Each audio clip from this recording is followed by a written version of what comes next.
안녕하세요. 착한 코딩입니다. 실무에서 유용한 SQL 쿼리 5번째, 집계 함수와 조건문에 대해 설명드리겠습니다.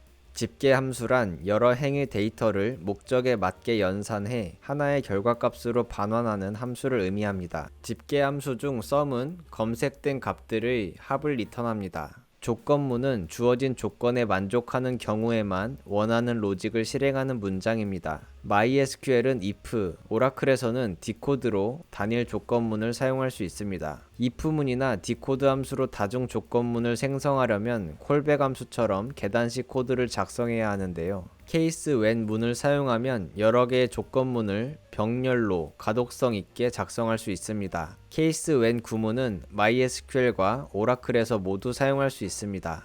sum과 케이스 when 구문을 함께 사용할 수 있는 실무 예시 상황을 설명해 드리겠습니다. 과일을 파는 쇼핑몰에 로그인을 하고 과일을 주문 결제하면 주문 데이터가 생성됩니다.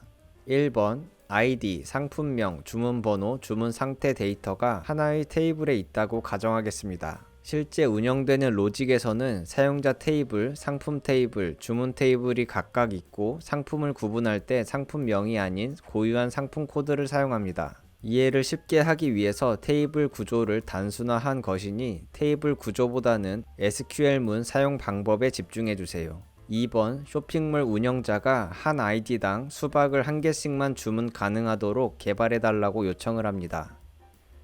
사용자가 수박을 장바구니에 담거나 결제를 하려고 할 때 중복 구매 체크 쿼리를 실행해서 구매 내역을 확인해야 합니다. 중복 구매 조건은 동일 4번으로 과거에 수박을 구매한 이력이 있는가입니다. 3번 상품을 주문하면 주문 데이터가 생성되는데 주문 상태는 결제 완료, 결제 취소, 발송 완료, 배송 중, 배송 완료, 반품 중, 반품 완료가 있다고 가정하겠습니다. 4번 주문 데이터에서 주문 상태가 변경되면 기존에 있던 로우에서 주문 상태 컬럼만 변경합니다. 예를 들어 주문 번호가 1, 2, 3, 4인 주문의 주문 상태가 배송 중이었는데 고객의 집 앞으로 상품이 도착해 배송 완료로 상태가 변경된다면 새로운 로우를 추가하지 않고 기존의 로우에 주문 상태만 배송 완료로 변경합니다.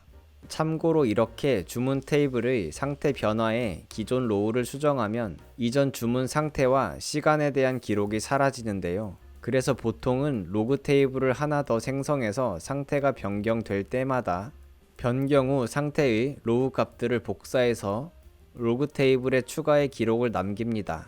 5번 단 배송 완료 데이터는 기존의 로우 상태 값을 변경할 수 없고 그래서 배송 완료 주문을 반품하려면 새로운 로우를 생성해야 한다고 가정합니다.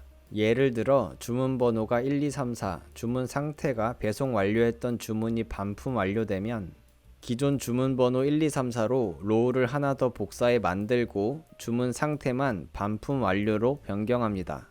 제가 가정한 주문 반품 로직은 회사마다 정책이 다르니 이럴 수도 있다라고만 참고해주세요. 모든 쇼핑몰이 이렇게 운영되지는 않습니다. 6번 중복 구매 체크 쿼리에서 같은 계정으로 구매한 수박의 주문 상태가 결제 완료, 발송 완료, 배송 중, 배송 완료, 반품 중인 경우 수박에 대한 추가 주문을 막아야 합니다. 이외에 결제 취소와 반품 완료는 고객이 수박을 구매하지 않는 것으로 확정한 것이기 때문에 수박에 대한 추가 주문이 가능해야 합니다.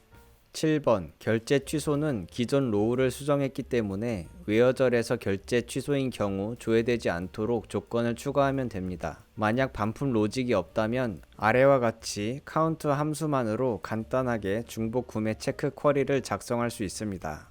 아래 쿼리는 주문 테이블에서 4번이 유저 B이고 상품명이 수박이면서 주문 상태가 결제 취소가 아닌 데이터를 카운트하고 카운트가 0인 경우에만 수박을 구매할 수 있게 하는 쿼리입니다. 8번 반품 완료 주문의 경우 기존 배송 완료 로우가 쌍으로 남아있기 때문에 배송 완료 로우를 무효 처리해줘야 합니다. 이때 카운트 함수 대신 sum 함수를 사용해 반품 완료가 있을 경우 -1을, 나머지 상태의 경우 +1을 합니다. 웨어 조건은 7번에서 설명드린 내용과 동일하고 select 구문에서 case when 조건문으로 반품 완료 상태인 경우 -1을, 아닌 경우 +1을 더하는 로직입니다.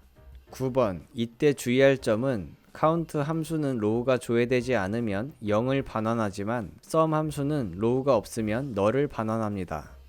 그래서 SQL에서 if문으로 감싸 null인 경우 0을 반환하거나 비즈니스 로직에서 null을 예외 처리해줘야 합니다. 위에 설명드린 로직으로 하면 중복 체크 쿼리의 결과값은 무조건 1 또는 0이 나와야 합니다. 반품 완료 데이터는 반드시 배송 완료 상태의 주문에서만 생성되기 때문에 썸의 결과로 음수는 나올 수 없습니다.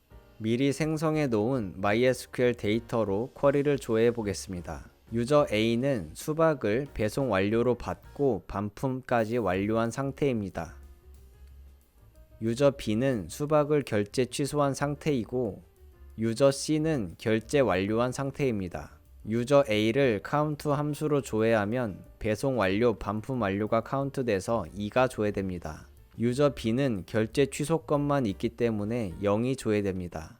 유저 C는 결제 완료 건만 있어서 1이 조회됩니다. sum 케이스 when으로 수정한 쿼리에서는 유저 A의 데이터가 두 건 중 배송 완료는 플러스 1, 반품 완료는 마이너스 1을 더해서 0이 조회됩니다. 결제 취소만 있는 유저 B의 경우 로우 자체가 없기 때문에 0이 아닌 null이 조회되는데요. null일 경우 0으로, 아닌 경우 원래 카운트 값으로 조회되도록 if문을 추가할 수 있습니다.